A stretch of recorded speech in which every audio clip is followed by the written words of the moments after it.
हाय, मैं हूं Jasmine Patel. Welcome back to the channel. हमारे भारत की तरह अमेरिका भी एक लोकतांत्रिक देश है। ऐसे में वोटिंग बहुत ही अहम होता है, लेकिन भारत से वहां पर थोड़ी सी प्रोसेस अलग है, कठिन है, लंबी है।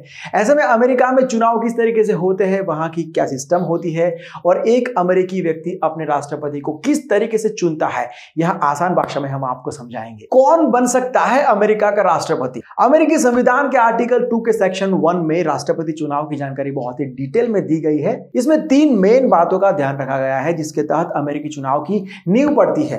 अगर कोई व्यक्ति अमेरिका का राष्ट्रपति बनना चाहता है तो वो 3 शर्तों को पूरा करना जरूरी है उसके लिए। 1, चुनाव लड़ने वाला व्यक्ति पैदाइशी अमेरिकी होना चाहिए। दूसरी बात, उसकी उम्र कम से कम 35 साल होनी चाहिए। और तीसरी बात, चुनाव लड़ने वाला व्यक्ति कम से कम 14 साल तक अमेरिका में रहा होना चाहिए। अब कैसे शुरू होती है ये इलेक्शन की प्रोसेस? अमेरिका में 2 पार्टी का सिस्टम है। पहली है रिपब्लिकन और दूसरी है डेमोक्रेट्स। दोनों पार्टियों को अपनी अपनी तरफ से किसी एक व्यक्ति को राष्ट्रपति पद का उम्मीदवार बनाना होता है जिसे जनता वोट देती है। लेकिन इस उम्मीदवार को चुनने से पहले भी एक लंबी सी प्रोसेस है। ऑब्वियसली हर कोई अमेरिका का राष्ट्रपति बनना चाहेगा, लेकिन कोई उम्मीदवार कैसे बनेगा उसका चयन भी जनता या पार्टी के समर्थक ही करते हैं। पार्टी का उम्मीदवार तय करने के लिए 2 तरीके से चुनाव किए जाते हैं। पहला है प्राइमरी और दूसरा है कॉकस। इसमें पार्टी का कोई भी कार्यकर्ता राष्ट्रपति पद के चुनाव के लिए खड़ा हो सकता है। उसे सिर्फ अपने समर्थकों का साथ चाहिए, बस। अगर प्राइमरी चुनाव की बात करें तो ये राज्य सरकारों के अंतर्गत कराए जाते हैं, जो कि खुले और बंद रूप से भी कराए जा सकते हैं।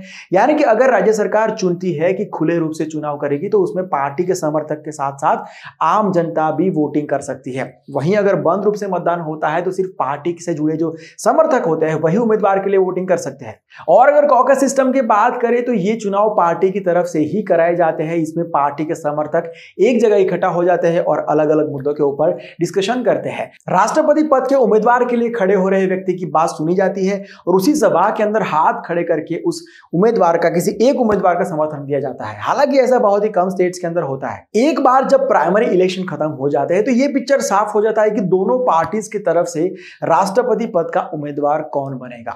लेकिन इसका जो आधिकारिक ऐलान है वो नेशनल कन्वेंशन में होता है।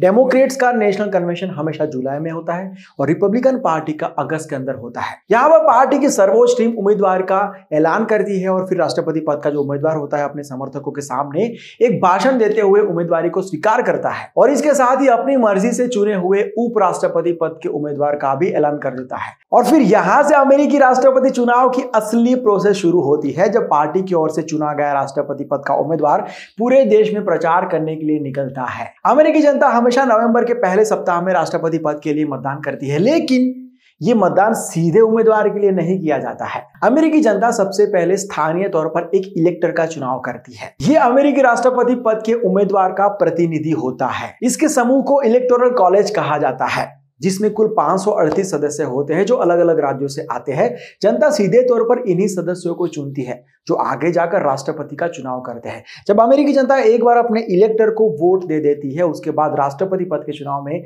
उनका कोई हाथ नहीं रहता है, जनता का कोई हाथ नहीं रहता है। उसके बाद इलेक्टर पर निर्भर करता है कि वो किसको राष्ट्रपति बनाना चाहते हैं। सो फाइनली राष्ट्रपति बनने के लिए उम्मीदवार को 270 से ज्यादा इलेक्टर्स का समर्थन चाहिए। जिसके पास 270 से ज्यादा इलेक्टर्स का समर्थन है वो फिर शपथ लेता है अमेरिकी राष्ट्रपति पद की। ओके देन, आज की बात यही तक रखते हैं। उम्मीद करता हूं आपको क्लियर हो गया होगा कि अमेरिका में इलेक्शंस किस तरीके से होते हैं। अगर ये वीडियो पसंद आया है तो अपने दोस्तों के साथ शेयर करना, एक लाइक तो जरूर से करके जाना। और अगर आप कोई टॉपिक सजेस्ट करना चाहते हैं तो ये मेरा इंस्टाग्राम आईडी है, लिंक आपको डिस्क्रिप्शन में दिया हुआ है, मैसेज कर सकते हैं, अदरवाइज आप यहाँ पर भी कमेंट कर सकते हैं। अगर आप चैनल के ऊपर नए आए हैं तो सब्सक्राइब कर लीजिए और बेल आइकन को प्रेस कर लीजिए ताकि हमारा वीडियो सबसे पहले आपको मिल जाए। मिलता हूं बहुत जल्द एक नई वीडियो के साथ, एक नए सब्जेक्ट के साथ। Bye, take care and see you soon.